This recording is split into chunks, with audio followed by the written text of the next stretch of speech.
Hello, Monday afternoon. I'm going to go in for a squat workout.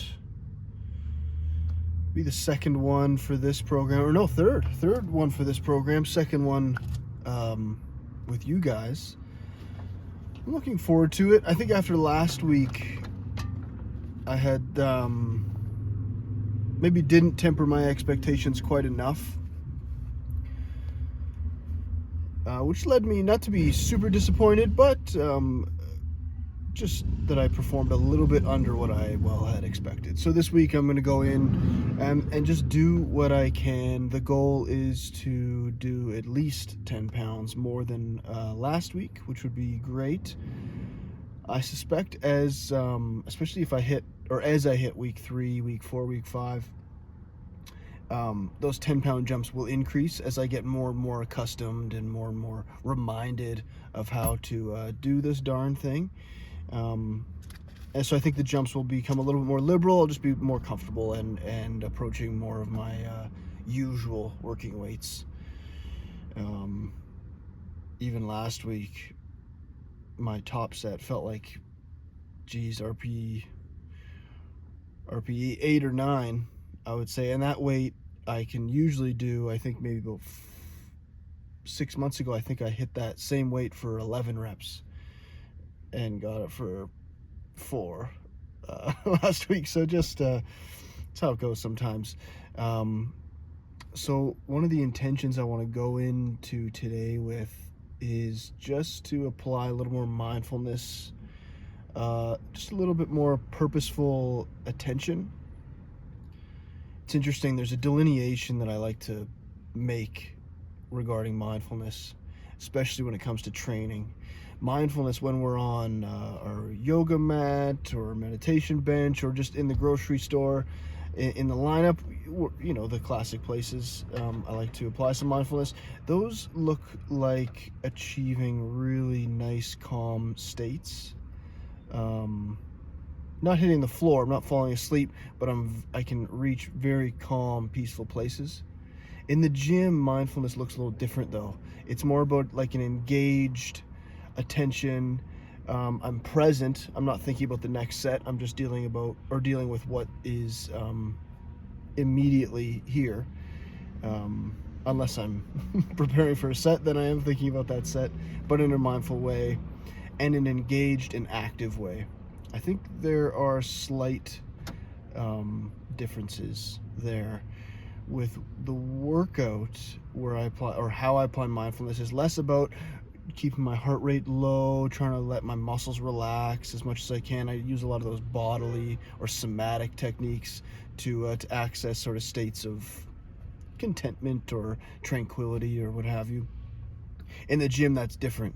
I want to bias a little bit more on the sympathetic side of things. I want to stay activated. I want to stay aroused and ready to complete a feat of strength. Doing so in a way where I'm trying to, reduce my heart rate, let my muscles relax as much as I can, is probably not the most constructive way to do that. It's going to look more like using top-down strategies like mindfulness to ensure that my nervous system or that my body knows what's about to happen, and I'm approaching that situation with the appropriate amount of effort.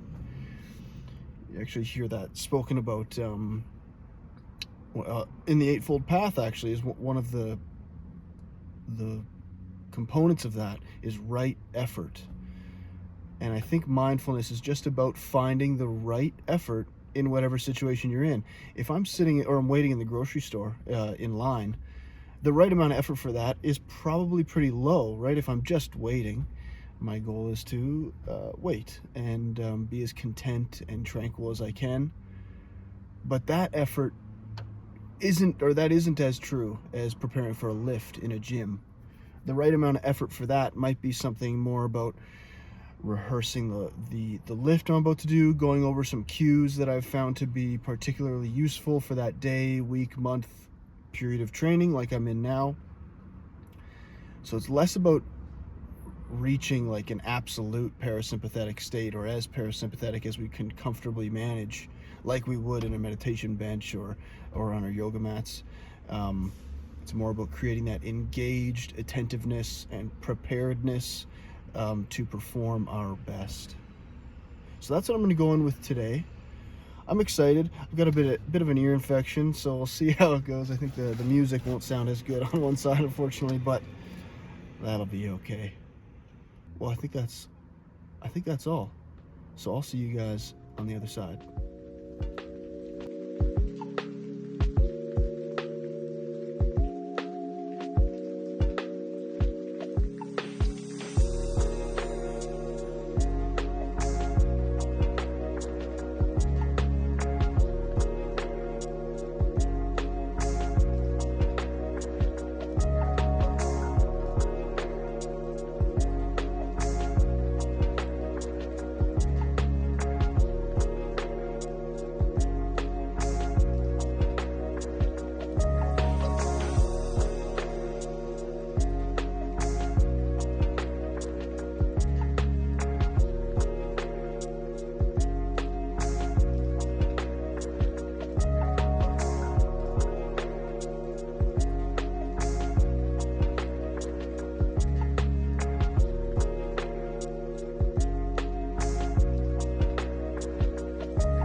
Well, that was a session.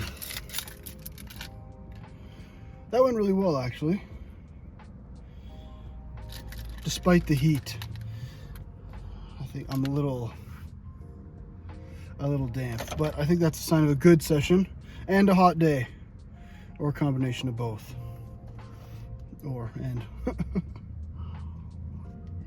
So the session went well, actually. I think the strategy of tempering expectations paid off quite well. You see that they do that in therapy as well. You'll see this often in strategies like CBT and stuff, particularly if you're trying to get over fears or change certain behaviors. One of the best ways to do that, evidence-based anyways, or it is evidence-based rather, is to make a plan to make small, gradual changes. It's rare that you'll get progress by biting off tons of new change, like if you're trying to start going to the gym, for example, and you've struggled with it in the past, you might have a difficult time setting or starting with a full 6-day-a-week program where your diet changes. I mean, you're making whole lifestyle changes. It's rare, although not always, but it's difficult for those approaches to succeed. It's rare that they succeed. You're far more likely to be successful if you make small, gradual, progressive changes. And the best way to do that is temper expectations. Say, in 6 months, I would like to be at X, rather than tomorrow. It's about being realistic with your goals. It's about recognizing all the factors and variables that are influencing your adherence to a certain behavior. So for example, if I'm going to the gym, and I've done it in the past, I mean, you guys saw me do this last week where I set my expectations a little too high. I maybe bit off a little bit too much to chew on, and I ended up disappointing myself. Oh my God, literally dripping. Good Lord.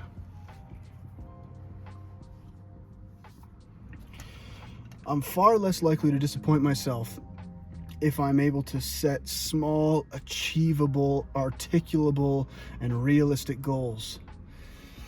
Maybe you've heard of this thing called SMART goals. And that's what it is. Specific, measurable, articulable, you can articulate it. I think that's what the A stands for. Realistic, and you've got some time parameter. Goals that don't satisfy some of those, at least not one or two, are usually destined to fail. Not always. You could be really ripe, and that change is one thought away from being a part of your life, but it's rare that that's the case. It's far more likely that maybe you've struggled to achieve something and you keep running into the same wall over and over again, whether it's disappointing yourself or biting too much off. It can be challenging. And so by making SMART goals, even I do it session to session, like I did in the debrief. I set exactly what I wanted to do. I thought it was achievable and measurable. Maybe that's what the A stands for, achievable. Realistic would be the same thing, I guess, but I knew that if I just built a little bit more, 1% better than what I did last week, I was likely to achieve that, and I did. I could have really set the bar high and say, I would like to, I mean, it would be totally unrealistic, but set a PR. I'm nowhere near being able to set a PR right now. I'm just not in the condition. I'm not conditioned for it.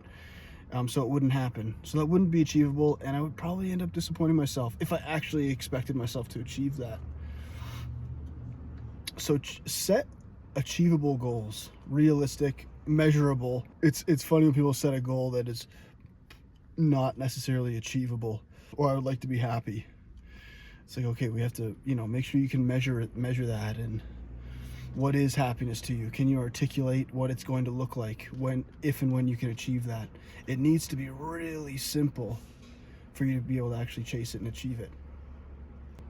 And I think all in all, the intention I had going into this session being apply some mindfulness, be intentional with my sets, even in between sets, I was really just trying to be present. I wasn't thinking about how the set went, and if it was, I was trying to do it in a very mindful and present way. I think most of the time, though, I was very in tune with what was happening, just in the moment. If I was doing a set, I was doing the set. I was fully engaged with that. I wasn't thinking about, wow, I can't wait till the set is over. I wonder what I'm gonna have for dinner. I'm going to yoga later. I wonder what that class is gonna be like. And all that, you just feel the thought come up and inhibit it. Shut it down and say, okay, I'll think you later. Or not at all. Some of them are just superfluous thoughts, but so I think that helped.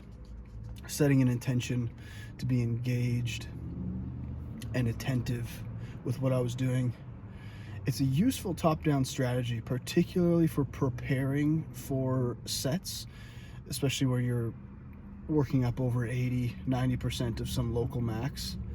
Having that top-down, or having a chance for that top-down processing to sort of leak into your physiology and influence the way you might behave over the next 30, 45 seconds, whatever that may be, it was useful.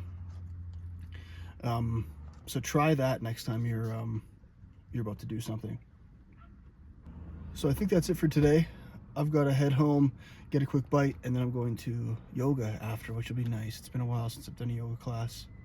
I think I will benefit from it greatly. Hope you guys enjoyed that one. I will see you later this week. Stay resilient.